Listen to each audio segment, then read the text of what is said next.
formula. In my opinion, you should use this every time you have a number in front of your x squared except for a 1. If there's nothing there, complete the square, quick and easy. If you have a number there, vertex formula, quick and easy. And you're going to have the assistance of your calculator. So I'm going to run through these and then I'll bring out the calculator to show you how we're going to assist with this. But moving forward, here's your vertex formula. The vertex formula uses the letters A and B in this format, which is going to be the 3 and the -6, to find the H and to find the K. So to find the H, the first thing you need is the A and the B. So the 3 and the -6, we're going to go ahead and do negative, -6. So this negative on the B is not this negative here. So we'll plug that in to find our H. Oh, before we do that, remember what he said. Let's back this up and start over. Okay, welcome to the vertex formula. Our vertex formula should be used anytime you have a number out here in front of the x squared other than 1. So you don't have to worry about putting that A in that extra minus blank that we did in the last video. All right, so my vertex formula is this. We use the A and the B, which in this case is 3 and -6. And we're going to substitute them in and find it. But before we go any further, remember that once you have that A value, remember I told you earlier video that this A and this A are the same thing? So once you have that 3, let's go put it in front of the parentheses squared. There's my answer.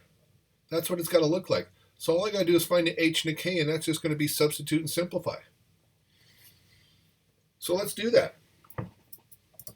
So my H is going to be negative the B. So negative times a -6. So 2 negatives there. And then the 2 times the A, which is 3. So I'm going to have negative times a negative. Okay, that's 6. 2 times 3, 6. 6 over 6, 1. Go put it in the answer. Now, to find the K value, this notation here means, remember, Y. This Y is your f of x. It means this is x. Go plug 1 into the function here and solve it for K. Well, that's not too difficult. We can plug in a 1. Come on, mouse. So 1 squared is 1 times 3, 3. -6 times 1, -6 plus 1. Okay, 3 -6, -3 plus 2, -2. There's the K. There's our value. Plug it in, and you have the vertex form. All right. Great when you have a nice integer for your H, because you get an integer back for your K. Now, let's take a look at what happens when you might run into a fraction. So here, A is 3, B is -8. Again, we know what the A is, it's 3. Go put it in your answer. There it is. Now, to find the B, it's going to be a -8. 2 times the 3. So now I have negative times negative, a +8 over a +6. This is 4/3. Okay, I have a fraction. That would be ugly. If you try to plug that into this, it's going to be some work. You're definitely going to want to use your calculator to crunch the numbers, and I strongly recommend it. But here's my work being done by hand. 4/3 squared, okay, that's 16 over 9. -8 times 4 is -32 over the 3. Then we got to go 3 times 16, that's going to be 48 over the 9. Then the -32 over 3, I needed a common denominator, so I multiplied 32 times 3 to get -96. Oh, you can see a fraction work. I want my calculator so bad. I need a denominator of 9 under this 5, so it's 5 over 1, so I got to multiply top and bottom by 9 to get 45 over 9.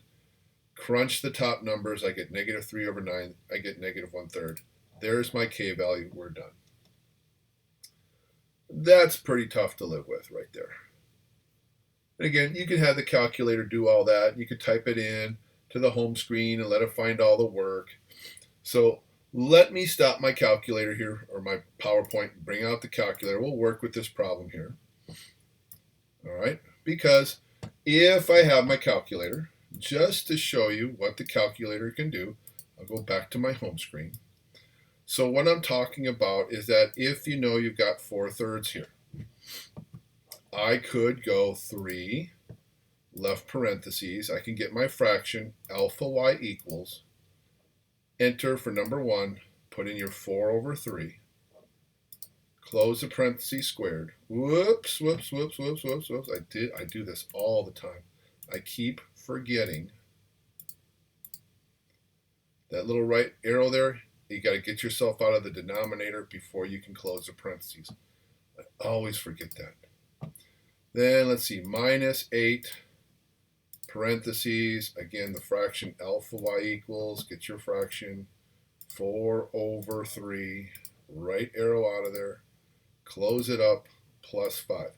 If you use those fraction commands, they'll give you the answer as a decimal. Oh, that's right, I forgot. I remember a couple videos ago, we went into mode and we changed this. That's right. My answers, let's go back to auto instead of decimal. Okay, second, quit. So little calculator tricks there. So again, on this calculator, I can either hit second enter or I can up arrow, grab that command, re-enter it, and there's my fraction.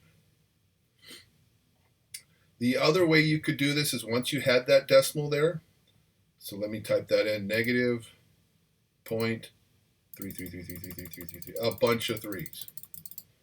You can go to math, choice number 1, return your answer as a fraction, and it'll give you the fractional answer. Now, another even better way is kind of like we did when we were checking our work. So let's go back to when we were graphing. So 3x squared minus 8x plus 5. Okay, let's put that in. Delete 8. Change that to a plus. We don't need this. Delete. Clear. Don't want it. Okay, we're going to graph it. There it is. Okay, now, here's how I would use my calculator as I'm doing the vertex formula. So every time you get a number in front of your x squared, go enter it into y1 right away.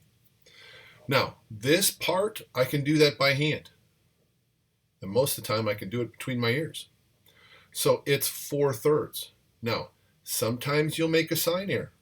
So if I want to check to make sure that this is right, hit the trace button. Type in alpha y equals. Enter. Oh, that's okay. Another trick. The fraction command doesn't work here. Well, it does, but you got to type it in special. You got to go 4 alpha y equals fraction. And I know what you're thinking. Oh, that's just a division symbol. No, it's really the fraction bar. Watch when I hit the division symbol. See the difference in the thickness of lines? This is telling the calculator you want the fraction. It just doesn't have enough height here to do the text box over text box. Okay? So let me back that up and let's redo that. 4 alpha y equals fraction, put in your 3. Now, when I hit enter and I've got my auto command in mode, I get a fraction back from my y. I don't get a decimal. And notice, where is the cursor flashing? It's at the vertex. I've seen a lot of people goof up the sign for whatever reason.